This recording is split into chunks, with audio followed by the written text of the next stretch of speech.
नमस्कार मित्रों, मैं गायत्री पाठक। आइए आज सुनते हैं निर्मला कहानी का 12वां भाग। मनसाराम के क्या हाल चाल हैं देखते हैं। 3 दिन गुजर गए, मुंशी जी घर नहीं आए। रुक्मिणी दोनों वक्त जाती और मनसाराम को देख आती। दोनों लड़के भी जाते, पर निर्मला कैसे जाती? उसके पैरों में तो बेड़ियां पड़ी हुई थी। वो मनसाराम की बीमारी का हालचाल जानने के लिए व्यग्र रहती थी। अगर रुक्मिणी से कुछ पूछती तो ताने मिलते थे, और लड़कों से पूछती तो बीसिर पैर की बातें करने लगते। एक बार खुद जाकर देखने के लिए उसका चित्त व्याकुल हो रहा था, पर उसे ये भय होता था कि संदेह ने कहीं मुंशी जी के पुत्र प्रेम को शिथिल न कर दिया हो। कहीं उनकी कृपणता ही तो मनसाराम के अच्छे होने में बाधक नहीं हो रही है। डॉक्टर किसी के सगे नहीं होते, उन्हें तो अपने पैसों से काम है। मुर्दा जो दोजख में जाए या बहिश्त में।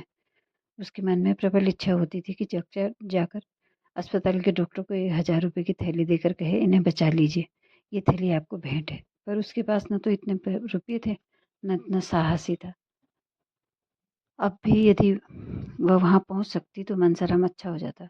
उसकी जैसी सेवा शुश्रूषा होनी चाहिए वैसी नहीं हो रही है। नहीं तो क्या 3 दिन तक ज्वर ही नहीं उतरता? ये दैहिक ज्वर नहीं था, मानसिक ज्वर है, और चित्त के शांत होने से ही इसका प्रकोप शांत हो सकता है।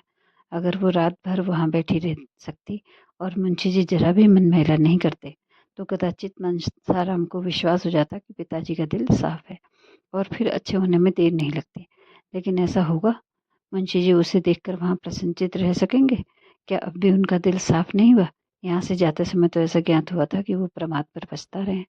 ऐसा तो ना होगा कि वहां जाते समय ही मुंशी जी का संदेह फिर भड़क उठे और वह बेटी की जान लेकर ही छोड़े। इसी दुविधा में पड़े पड़े 3 दिन गुजर गए। न घर में चूल्हा जला, न किसी ने कुछ खाया। लड़कों के लिए बाजार से पूड़ियाँ ली जाती थी। रुक्मणी और निर्मला भूखी ही सो जाती थी, उन्हें भोजन की इच्छा ही नहीं होती थी। चौथे दिन जयराम स्कूल से लौटा तो अस्पताल होता हुआ घर आया। निर्मला ने पूछा, क्यों भैया, अस्पताल भी गए थे? आज क्या हाल है? तुम्हारे भैया उठे या नहीं?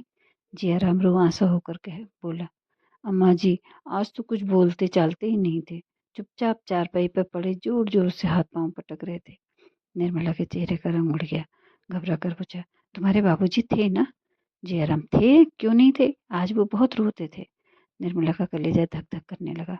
पूछा, डॉक्टर लोग वहां थे ना? जयराम, डॉक्टर भी खड़े थे और आपस में कुछ सलाह कर रहे थे। सबसे बड़ा सिविल सर्जन अंग्रेजी में कह रहा था कि मरीज को की देह में कुछ ताजा खून डालना चाहिए। इस पर बाबूजी ने कहा, मेरी देह से जितना खून चाहे निकाल लीजिए। सिविल सर्जन ने हंस के कहा, आपके खून से काम नहीं चलेगा, किसी जवान आदमी का ब्लड चाहिए। आखिर उसने पिचकारी से कोई दवा भैया के बाजू में डाल दी। 4 अंगुल से कम की सुई नहीं रही होगी, पर भैया मिनके तक नहीं, मैंने तुम्हारे डर के आंखें बंद कर ली। बड़े बड़े महान संकल्प आवेश में ही जन्म लेते हैं। कहाँ तो निर्मला भय से सूखी जाती थी, कहाँ उसके मुंह पर दृढ़ संकल्प की आभा झलक पड़ी। उसने अपने देह का ताजा खून देने का निश्चय कर लिया। अगर उसके रक्त से मनसाराम के प्राण बचाए जाएं तो वो बड़ी खुशी से उसकी अंतिम बूंद तक दे डालेगी। अब जिसका जो जी चाहे समझे, वो कुछ परवाह नहीं करेगी। उसने जियाराम से कहा, तुम लपक कर एक इक्का बुला लाओ, मैं अस्पताल जाऊंगी। ये उस समय की बात है जब खून देना बड़ी भारी बात मानी जाती थी। अब तो खून देना बड़ा अच्छा काम माना जाता है और अधिकतर लोग ब्लड डोनेशन करते हैं। ये बहुत पुराने समय की बात हो गई है। तो जियाराम बोल रहा है, वहाँ इस वक्त बहुत से आदमी होंगे, जरा रात तो हो जाने दीजिए। निर्मला, नहीं, तुम अभी इक्का बुला लो। जियाराम, कहीं बाबूजी बिगड़े नहीं? निर्मला, बिगड़ने दो, तुम अभी जाकर सवारी लेके आओ। जयराम, मैं कह दूंगा, अम्मा जी ने ही मुझसे सवारी मंगाई थी। हाँ हाँ, कह देना, निर्मला कहती है। जयराम उधर तांगा लेने गया। इतनी देर में निर्मला ने सिर में कंघी की, जोड़ा बांधा, कपड़े बदले, आभूषण पहने, पान खाया और द्वार पर आकर तांगे की राह देखने लगी। रुक्मणी अपने कमरे में बैठी हुई थी। उसे इस तैयारी से जाती देखकर बोली, कहाँ जाती हो बहू? निर्मला, जरा अस्पताल तक जाती हूँ। रुक्मणी, वहां जाकर क्या करोगी? निर्मला, कुछ नहीं, क्या करूंगी? करने वाले तो भगवान है, देखने को जी चाहता है। रुक्मिणी, मैं कहती हूँ मत जाओ। निर्मला ने विनीत भाव से कहा, अभी चली आऊंगी दीदी, जयराम कह रहे हैं इस वक्त उनकी हालत अच्छी नहीं, जी नहीं मानता, आप भी चलिए ना। रुक्मिणी, मैं देखा ही हूँ, इतना समझ लो कि अब बाहरी खून पहुंचाने पर ही जीवन की आशा है। कौन अपना ताजा खून देगा और क्यों देगा? उसमें भी तो प्राणों का भय है।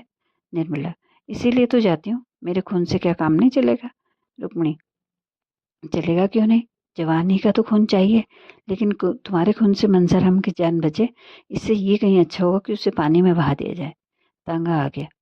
निर्मला और जयराम दोनों जा बैठे। तांगा चल पड़ा। रुक्मिणी द्वार पर खड़ी देर तक रोती रही। आज पहली बार उनको निर्मला पर दया आई थी। उनका बस होता तो निर्मला को बांध रखती। करुणा और सहानुभूति का आवेश उसे कहाँ ले जाता है, वो अप्रकट रूप से देख रही थी। आह, ये दुर्भाग्य की प्रेरणा है, सर्वनाश का मार्ग है। निर्मला अस्पताल पहुंची तो दिए जल चुके थे। डॉक्टर लोग अपनी राय देकर विदा हो चुके थे। मनसाराम का ज्वर कुछ कम हो गया था। वो टकटकी लगाए हुए द्वार की ओर देख रहा था। उसकी दृष्टि मुक्त आकाश की ओर लगी हुई थी, मानो किसी देवता की प्रतीक्षा कर रहा हो। वह कहाँ है, इसका उसे ज्ञान नहीं था।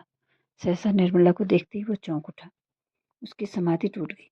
उसकी विलुप्त चेतना प्रदीप्त अपनी स्थिति का, अपनी दशा का ज्ञान हो गया। मानो कुछ भूली हुई बात याद आ गई हो। उसने आंखें फाड़कर निर्मला को देखा और मुंह फेर लिया। एकाएक मुंशी जी तीव्र स्वर में बोले, तुम यहाँ क्या करने आई हो? निर्मला अवाक रह गई। वो बतलाए कि क्या करने आई है। इतने सीधे से प्रश्न का भी वो क्या जवाब देगी? वो क्या करने आई थी? इतना जटिल प्रश्न किसके सामने आया होगा? घर का आदमी बीमार है, उसे देखने आई। ये बात बिना पूछे मालूम नहीं हो सकती थी। फिर ये प्रश्न क्यों? वो हतबुद्धि से खड़ी रही, मानो संज्ञाहीन हो गई हो। उसने दोनों लड़कों से शोक और संताप की बातें सुनकर ये अनुभव किया था कि अब उनका दिल साफ हो गया है। पर अब उसे ज्ञात हुआ कि वो भ्रम था। हाँ, वो महाभ्रम था। अगर वो जानती कि आंसुओं की वृष्टि ने भी संदेह की अग्नि शांति नहीं की, तो वो कदापि नहीं आती। वह कुड़ कुड़ कर मर जाती, पर घर से पाँव नहीं निकालती। मुंशी जी ने फिर वही प्रश्न किया, तुम यहाँ क्यों आई हो? निर्मला ने निशंक भाव से उत्तर दिया, आप यहाँ क्या करने आए हैं? ने मुंशी जी के नथुने फड़कने लगे। वो झल्ला कर चारपाई से उठे तो निर्मला का हाथ पकड़कर बोले, तुम्हारे यहाँ आने की कोई जरूरत नहीं है। जब मैं बुलाऊं तब आना, समझ गई? अरे, ये क्या अनर्थ हुआ?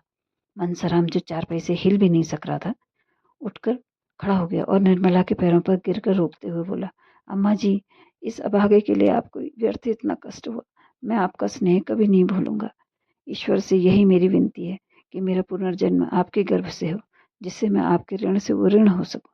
ईश्वर जानता है, मैंने आपको भी माता कभी नहीं समझा। मैं आपको अपनी माता समझता रहा।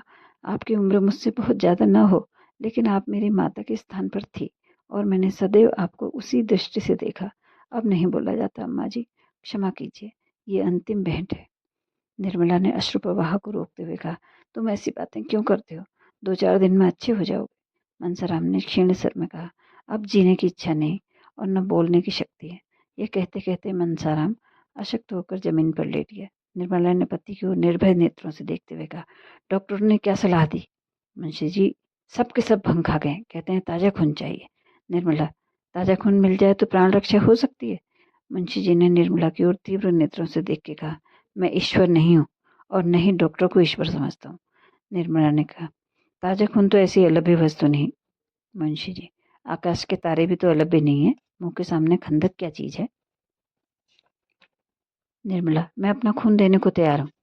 डॉक्टर को बुलाइए। मुंशी जी ने विस्मित होकर कहा, तुम?